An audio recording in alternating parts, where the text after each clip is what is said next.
şaşırtır hep zaten. Ben gittim öyle giderken, hiç umudum kalmamışken bir güneş parlar bazen. Hayat şaşırtır hep zaten.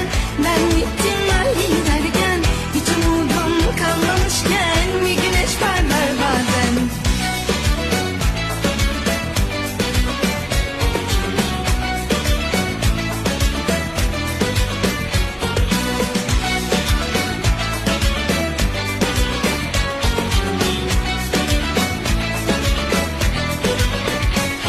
Yolcu benim madem, yollar nerede?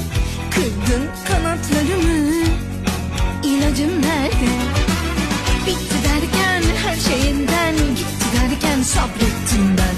Tam o anda, ummadığında bir güneş parlar bazen. Hayat şaşırtır